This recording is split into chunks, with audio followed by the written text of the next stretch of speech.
Pilipinas. Magandang umaga, Pilipinas. Naimbag bigat tayo, kailan. Magandang umaga po. Ilocanong OFW from KSA po. Mayroon lang tayong comments, mga kababayan, sa mga nangyayari sa ating bayan sa Pilipinas. Ano po? Ang masasabi ko lang, sa ginagawa ng ating government, tuloy lang, dahil mabuti naman po ang kanilang ginagawa. Pasalamat nga tayo dahil mayroon tayong gobyerno na ipinaglalaban ang West Philippine Sea, na tahimik, na gumagawa ng solusyon sa ating bayan. Yan, yung unang comments ko. Pangalawa, hindi naman po maganda yung mga banat ng banat sa gobyerno. Bakit di na lang natin tulungan? Kung talagang may mga tumutuligsa na magagaling, bakit di na lang i-share yung knowledge ninyo o knowledge nila para mas lalo pang lumakas ang mga proyekto ng gobyerno at nang ma-absorb naman ng mga Pilipino. Hindi yung kapag may nakaupo, gumagawa ng mabuti, pinapanatan. Ang hirap naman ng ganun. Iyon yung unang comments ko. Pangalawa, kung ano man yung vision and mission ng government ngayon, abay maganda po.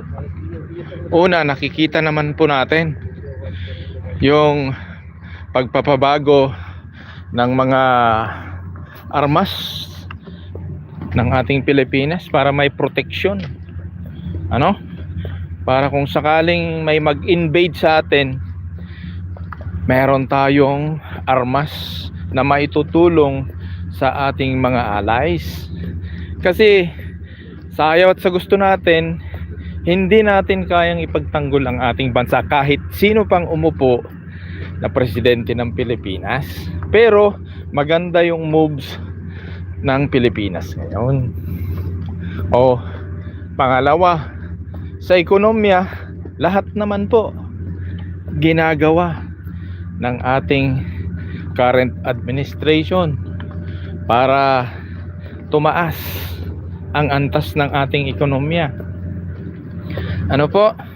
Kaso lang, sadya pong yung inflation rate, hindi po talaga maiwasan yan. Maski sino pa ang uupo na presidente ng Pilipinas, ganun pa rin yung mangyayari. Tataas pa rin po yung inflation rate. Ayan. At isa pang comments ko, yung mga napapanood din naman namin, salita ng salita, hindi naman nagre-research. At isa pa, kung ano na lang yung sinasabi ng mga kakampi nila, yun na lang ang pinaniniwalaan. Nakus sila sa katotohanan. Yan. Comments ko po yan po. Comments po itong ginagawa ko. Hindi po ako nag-identify. Hindi po ako nagde-describe. Hindi pa po ako nag-e-explain. Hindi po ako nagbibigay ng definition para klaro po. Nagko-komento po ako sa ating kasalukuyang gobyerno. Ayan, mga kabayan ko. Magaling pala tayo, matalino pala tayo. Bakit di na lang natin tulungan ang ating bansang Pilipinas, di ba? Kung talagang gusto natin na mahal natin ang Pilipino, kailangan pa bang pababain tayo, padisyin tayo nga kunado tinukanaw? Ti mangitorturay ka da tayo. No need na. Makilahok na lang tayo. May reconciliation naman talaga di ba? Pagkatapos kasi ng eleksyon, dapat may reconciliation naman kung talagang mahal ninyo ang Pilipinas. Kung talagang mahal ninyo ang mga Pilipino. Comments ko po yan, inuulit ko. Comments ko po yan.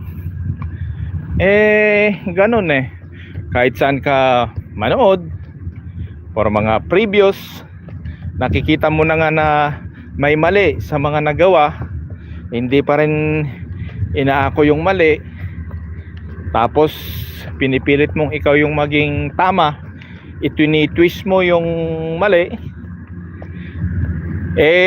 siguro ganyan yung analysis ng iba, yun yung mga tama at pinapalakpakan. Huwag pong ganun,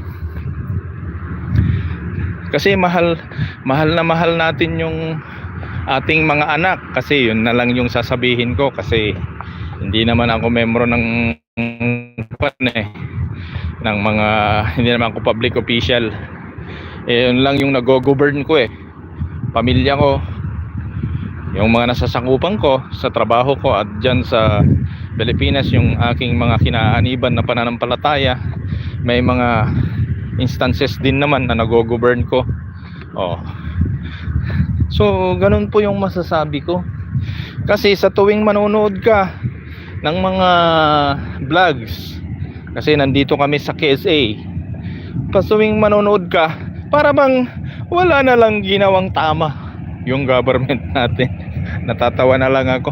Tapos nabubuhay pa yung iba sa nakaraan. Hindi pa matanggap na iba na ang presidente natin ngayon. Ano ba yan?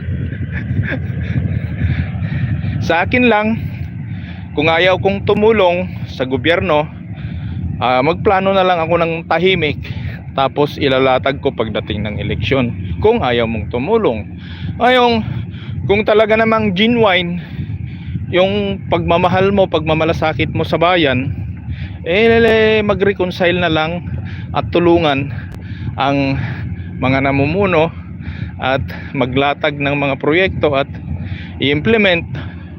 Ganun na lang.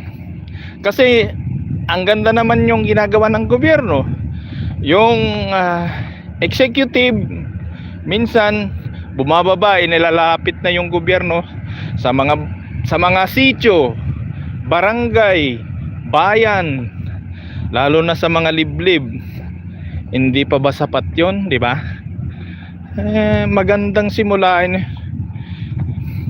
Diyos ko po, di ko kasi maintindihan Minsan yung mga Pilipino na sobrahan sa talino, sobrang talino, kaya minsan ganyan. Kaya mag-isa na lang tayo, mahalin na lang natin yung ating bansang Pilipinas. Huwag yung mahalin yung sarili natin, at magtrabaho tayo sa gobyerno, hindi lang sa tao. Ganon din yung sinasabi ko dito sa trabaho ko, kasi yung mga policy ng company at department namin, pagka naapakan yung iba, nagsusumbong sa taas, sabi ko, nagtratrabaho ako sa kumpanya, hindi ako nagtratrabaho sa isang tao. Yun yung lagi kong sinasabi, kasi naniniwala ko na ganun din. Kaya nga mayroon tayong executive, legislative, saka judiciary Kaya ang dami ng batas sa Pilipinas. Lagi po tayo kasing mayroon plan, do, act, check na isipin kung servant po tayo. Mayroon tayong management system.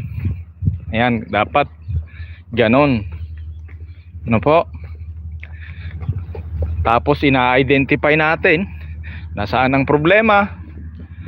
Pagka na-identify mo, i-evaluate mo kung ano ba yung risk, ano ba yung delikado, ano ba yung i-prevent mo, ano ba yung ibibigay mo sa tao. Pananaw ko lamang po ito Ito po yung opinion ko lang na base sa pagko-komento. Ayan. Comment po kasi itong ginagawa ko. Nagko-comment po ako. So, dapat sana ganun po. Wag po yung tayo-tayo mismo yung nagsisiraan. Tayo mismo yung naglalaban-laban. Kaya gumising na lang tayo. Na po.